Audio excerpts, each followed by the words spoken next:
Ladies and gentlemen, welcome to the show. I am your host, June Archer. This is the Winner Circle here on thisis50.com. My guest today is committed to authentically taking up space, amplifying the voices of Black creators, and reminding her viewers of the innate greatness through original content, inspiring interviews, and more. She's an award-winning journalist, on-air talent, content creator, podcaster. This lady is a Renaissance woman. She's also contributed to NBC's Primetime morning show, the Today Show. But today we are here to talk about the second season of her amazing show. Please welcome Miss Gia Peppers. Gia, welcome to the show. Wow, what an intro. I thank you. Thank you so much. I'm so excited to be here with you, June. Thank you for having me. How have you been doing through this podcast? I mean, this whole pandemic, I should say. I was going to say the podcast of the pandemic. Pandemic. We're talking about the pandemic. The pandemic, it was, and it's like it still is happening. So I'm always weary of what verb tense to use. So I'm just going to say it's been mind-blowing. It's been a lot of grief and loss. There have been so many people we have lost in the last 2 years that, I'm grateful for. It made me even more grateful for my family and my friends, and spending time with them and loving on them. And it was really such a beautiful opportunity to like go back home and feel like I was in high school, waking up with my parents every single day for a good 8 months. So, my parents got spoiled with all of us, all my siblings and I in the house. And now they're like, where y'all going? We're like, girl, the world's opening back up. We got to go get to work. So, it was great. It was, as high as it could get and as low as it could get for a lot of people, including myself. And so, I'm grateful that we're at least trying to get things moving towards a new normal. I don't know, back to normal, but a new normal. We don't know what that's going to be. But for you during that period now, what kind of tools were you picking up and trying to really hone in on so you could put in your tool belt while you were kind of, while all of us were like quarantined and kind of just trying to figure it all out? What tools did you put in your tool belt?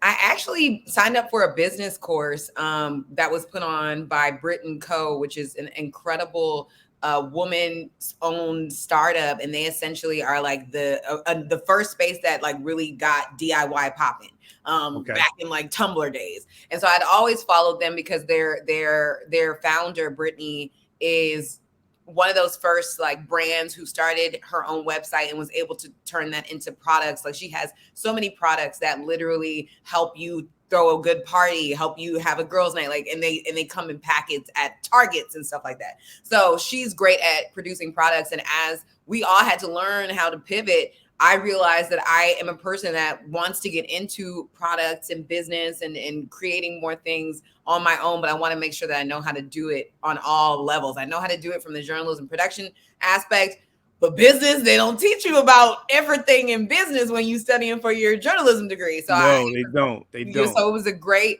eye opener for me. And then also just brushing up on like what I'm really, brushing up on what I'm really interested in, what I want to talk about, what makes me passionate, reading up on some things that I hadn't had time to before. And so, yeah, I definitely brushed off a few things in my school, in my skill sets, just reigniting some passions and then kind of following and creating groundwork for new passions to grow.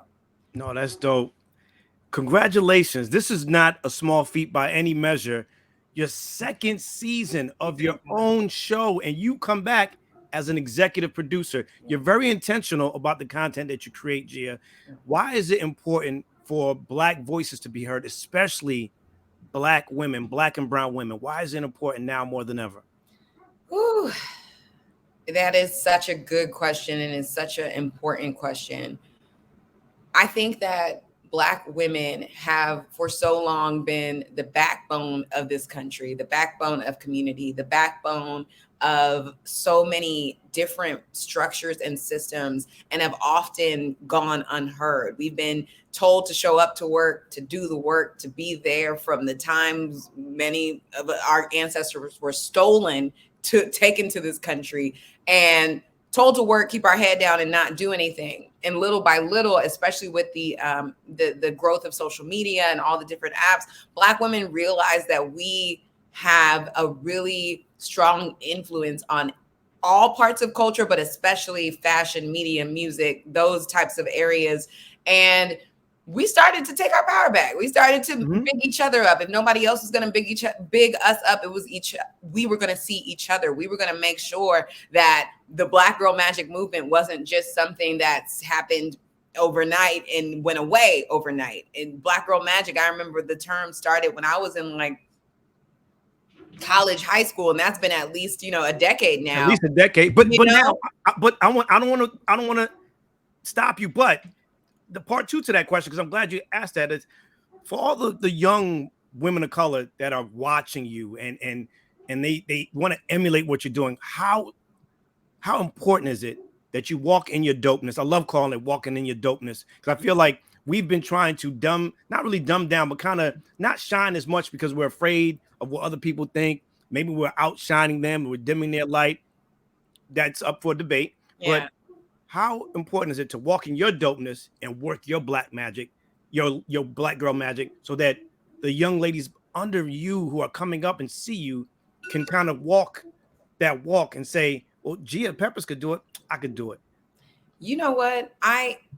It is why I do everything I do, other than like making my family proud and my mom proud. It is for those little Black girls everywhere. For 4 seasons, I was the in-arena host for the Washington Wizards, my hometown of DC. Shout out to everybody from the DMV. All right. And my favorite, other than watching basketball, is my favorite sport. So other than watching the greats play and seeing Kobe's last game in DC and like seeing so many incredible moments happen in our city, my favorite things were having the little girls come up to me and say, one day I want to do what you do, because I watched Big Tigger do it from, the sidelines when I was coming up and going to Wizards games. And I was like, dang, I want to do that one day. I could do that. It shouldn't just be dancers down there. It should be girls that speak and take up space. And so having young women who come up to me and say that they want to do what I do is really inspiring. But I also always tell them the truth. This is not an easy journey. I chose it in a way where my nana could always come to my page and not be ashamed and be like, child, Gee, I need to talk to you. Mom need to talk to you about what's going on now. And in this day and age, there are a lot of different things that will get you pumping that might not necessarily align with your values, your intentions. And there's nothing wrong. There's nothing wrong by doing anything. Like, get your money, sis. Right. Do what you got to do. But at the end of the day, when I decided to become a journalist and to take up space in media and arts and entertainment, I was like, you know what? Integrity is going to be how I move. And it's going to be a longer journey. It's going to be a journey that is frustrating. It's going to be a journey that I've been doing this for 8 years. I just got my first season 2. Like, it's real, right? And so at the end of the day, I always tell young women, this is a real journey that is going to take you either being super intentional about it and moving forward in that way, or just deciding you going for it. And then when you get put on, you going to figure it out from there. And it's okay to do both, but it is a hard journey. I think people get real confused because the Instagram post takes 5 minutes. The other 23 hours and 55 minutes of the day ain't as glamorous. So just it's work. It's work, right? You are going to the event, but you're not like your friends taking pictures. You're the one that's writing a story and transcribing interviews at the end of the night. You're the one that's editing footage from the red carpet that's got to be up by 8 a.m. the next morning. It's not cute. Okay. It's not cute. They just see the highlight reel. That's what they see, the highlight reel, and they get excited. And it's okay to, but just make sure that you realize that there's work behind it. Now, for those who are trying to come up and those who are frustrated, it's not an easy journey at all, Gia. You just talked about 8 years, right? We know that Malcolm Gladwell says it takes 10,000 hours to master anything. Sometimes they say it takes 10 to 15 years to become an overnight success. Yeah. For that young woman, or let's reach out a little more. For that person, young person who wants to do this, you just said you were back home during this opportunity to kind of spend time with your family. Has there been advice, whether during the pandemic or growing up, that your parents might have given you, or someone significant in your family that is giving you some advice that now, as you have so much further to go, Gia? Thank you. But you are in a rhythm right now. Thank you. Is there advice that you have taken that you use daily or periodically to kind of continue to push you that will allow someone to be inspired and motivated today? For sure. There's so much advice. First, my dad is a journalist as well. He is has been in the business, if I'm 30, for 40 years now. And when I was growing up, the most important thing he always taught me was to use my voice, even if my voice shook. My dad has taken up space in varying ways, from voiceovers to reporting on the news, to being a managing director of a newsroom, to now managing audio at a major news organization. And he is often telling me about those moments in the newsroom where, you know, I remember when the Trayvon Martin murder broke, he had to be the black man in the newsroom to say, yo, you can't, not, he didn't say yo, but he was like, you cannot call him a thug. He was not a thug. Like, let's figure out why you're here. And so if you have a seat at the table, really believe in why you are there, and really believe that you are there for a purpose. If you're going to sit there and waste this space, then don't be there. Like, you worked so hard. You Wow. worked so hard to get into these rooms and into these opportunities. It would be a slap in the face to all the tears, all the frustration, all the times you didn't give up, all the people who invested in you, your 10,000 hours, to sit there and act like something in your spirit isn't telling you to speak. And so Wow. remember that when you are led to speak, it is not by accident. Your experiences, everything that you have experienced up to that point, in whatever room, it could be the first opportunity, it could be, you know, the dopest opportunity you've ever wanted.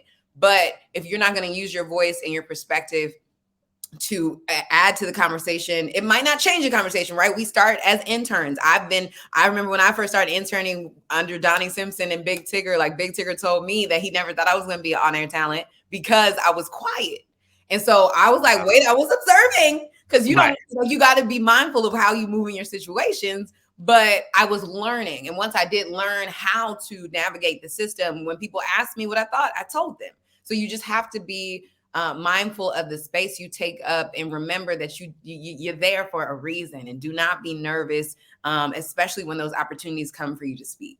I think it's important because a lot of us, most of us, are becoming gatekeepers. We're in these places and spaces. We're having a seat at the table. So I really appreciate you sharing that. Like, don't waste that space. Don't waste that opportunity or that time, because Yeah. we don't get these time too often. You know, we're just coming off of, you know, Brian Flores and not having enough black coaches in the NFL. I want to shift gears really quickly. We are losing our young people at an alarming rate to suicide. We Yeah. just lost our Chrissy the other day. We lost Regina King's son.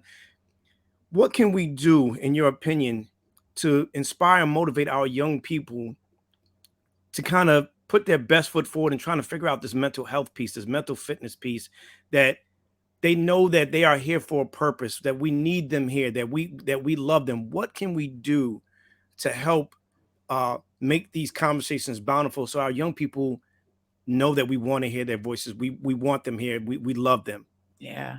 I Chesley Christ was an incredible human being and a colleague of mine and a peer of mine. So when I heard about her suicide, it knocked me off. It was like a gut punch, because life is hard. Like, I think there is this idea that once you make it, quote unquote, right? Like, if you look at Chesley's page, sis was out here interviewing Rihanna, Doing it, Lady doing it Gaga, the legends, the greats, all the time. Like, it wasn't like it was one consistently, time she did it. She on was doing it fire. all the time. Right. And from the outside looking in, we all thought she had it together. There was no issues. She was fine. And when her mother put out the statement that she was a high functioning, she was dealing with depression, but she was a high functioning person with depression. It really just made me think about how we have to find joy outside of what we do. And whatever that looks like for you, you've got to hold on to it. Say that again. Say that again, Gia, because I want people to understand it. You have to do what? You have to find joy Mm-hmm. outside of what you do, and whatever that looks like, you Right. have to hold on to it, and do not be ashamed of that. That could look like you dancing in the middle of Times Square for $2. If you want to do that and that gives you joy, do it. Now you might need a permit, but figure it out. You could dance in somebody's train station if that makes you happy. And I don't know what Chesley was going through. I wish I did. I wish I did reach out to her more. And that's one of the things that I'm really trying to figure out, ways to cultivate community, especially in my peer group where we are public front facing people, but like not famous. Like it's like this weird space where like you have a platform, but there's not. It's not like you can walk into Paramount and get a show right away, right? Like it's Right. still a lot of Right. space in between hearing your dreams and your ultimate dreams. And so, just for me, it's about holding on to your joy. It's about letting people know that you love them, and it's about loving yourself. It's really one of the things that the pandemic taught me was I was living by applause when Wow. applause was silenced, like literally as a live event host. It's easy to get caught up in your work. You have so much to do, you can't even think about things. You got to get a hair. You don't have time to think. When the pandemic came, I sat in all of the emotions that I had been avoiding or working myself out of were right there with me. And the best decision I made was to get into therapy. And for the first time, I started virtual therapy. And so, I think that therapy is helpful, but if you are a person that needs some time, just have a good friend and tell them what you're feeling. Please tell the truth. Like, please tell the deep, dark truth, and let's be safe spaces for people to land, because we know that this life is very real and we live in where our generation, I want to see the studies in 20 years on how the distractions will affect us, because there was no such thing as social media 20 Right. years ago. Correct. There was no such thing as keeping up with everybody else's exact timelines of what they wanted to show you, right? Like we have access to 10,000 energies every time we open up our Instagram and Twitter and whatever. I don't think that humans have ever had to deal with that. Never. We've never been in that space. Never been in that situation. So in the same way, we have to be extra mindful of how we start our days, how we check in with ourselves. Even if it's 10 minutes a day, just sit there and breathe. I'm a big person on faith and belief. Like if I feel super off, I open my Bible, I sit down, I write down the lies that might be swirling in my mind. I observe them. That's what therapy taught me. I don't judge myself for them. Write them down and then tell myself on the other side of the page the truth of that I'm fearfully and wonderfully made, that if I still have breath in my life, in my lungs, I have purpose. If I still have an opportunity to wake up, that means I have an opportunity to get it right, that I'm not being held to anything that isn't just my past or any failures. And to be intimate with failure, right? Failure is not a bad thing. It's actually a good thing. It's getting you closer to your yes. And so being okay with failing, being okay with learning is a big thing. And I just hope that anybody who is struggling with suicidal ideations realizes that their life has so much meaning and that you are so loved, and you just have to tap in to those spaces where you feel safe, whether that's therapy, whether that's talking to your grandma, whether that's talking to your auntie. Joy comes in the morning. Just gotta let the morning come. I love that. I love that. Second season, Gia. Yes. More than that with Gia Peppers. What can listeners, viewers expect from this second season? What do we have in store? We are so excited because More Than That season 2 is even better, and it's even more intentional in how we lead the conversations. More Than That originally came because we were in the midst of Black Lives Matter at the height of the racial and viral pandemics. It was just like so much happening. We had to sit down and have the conversations that might have been like things we were tweeting on our timelines, just like kind of being like, yeah, I know about that, but we really didn't know about that. So we had a lot of really great conversations about movements and how we can tap in from where we are. And now we're having conversations in this season about sustainability, about really motivating ourselves as a community on how to live better with methods on how to do so. So our first episode is with Master P and Green Girl Leah, and we talk about the idea of home and how it's being affected by climate change. And I know climate change is a political hot point, and people it's a hot button out there. Careful. People just upset about it. But I'm like, yo, let's talk about it. We got to talk about it. Every time we go home, the temperature is different from what we knew when we were growing up. And it's not just like different. It's like snowing in parts of the countries that never snowed before. And it's, we have different icebergs around the world that are melting, right? Like it's real. And so we took it down from a macro crazy level to like how it affects how we live in our environments on a day-to-day. And Green Girl Leah gave so many great stats. She's an environmental eco communicator. And she just broke it down in ways that how it's trickling down to our Black communities, how in a lot of densely populated cities, things are changing slowly but surely. And so she gave us tools on how to just make sure that we're showing up for ourselves and our communities better. And then Master B, you know, New Orleans finest, the president of New Orleans, he really just broke down why home is so important to us and why family is so important to us and why legacy is so important to us. And so we were able to marry those two sides and really have a beautiful conversation about just protecting home better and protecting ourselves within our homes. And not necessarily from the point aspect of like climate change is scary, the world's gonna end, but like, yo, climate change is happening. Let's just make sure that we're showing up in a way that helps be more positive and less harmful to our environment. So I'm so grateful to have that. Episode 2 is coming literally on Saturday. So we are so excited because we just have great I just love conversations like this. And we just have such a great time. I'm looking forward to it. Before I let you go, music is the soundtrack to our lives, G. Yeah. For you, what song best represents your journey up to this point? Or what artist embodies your journey up to this point? Or what are you listening to these days that's getting you amped? So, okay, this is such a long question. I'm a music lover, so I'm going to give you several things. The soundtrack to my life is Stevie Wonder's songs in the Key of Life. Wow. Because my daddy is a huge Stevie Wonder fan, and I was born into that. So I love Stevie Wonder so much, and like he would sing, you know, all the beautiful songs that Stevie would sing, but especially "Ribbon in the Sky." Of course, my parents' first dance, and "My Sharia Moore," you know, later on became what my dad sang to me and my sister as we were getting, you know, our first steps and all that stuff. And so Stevie is like Stevie especially is the artist of my life. I just love Stevie Wonder. When I think about where I am right now in my journey, I remember when Beyonce left her dad's management company thing and like really started to be on her own. And there's this clip from her from the Year Before documentary where she talks about how she's not afraid to fail, and she's getting tested on all the things that she said she was going to do, and she's just going for it. And this is before she became the uber mega superstar we know now. And she had that moment where she was just like, I'm gonna fail. I'm figuring it out. I have no idea. Don't ask me. I'm just gonna do it. And I would say that's kind of where I am in my career, where it's like, you know what? I've learned a lot, but now I'm being tested on everything I said I wanted to do and know. And so now I'm just showing up. I'm learning. I'm figuring it out. And then what I'm listening to now is like a plethora of things. Lots of R&B, because the R&B is not dead. I love Ari Lennox. I love Tone Stith. I love Janae Aiko. I love so many. There's so many new voices out here that are just beautiful. Thames, just everything.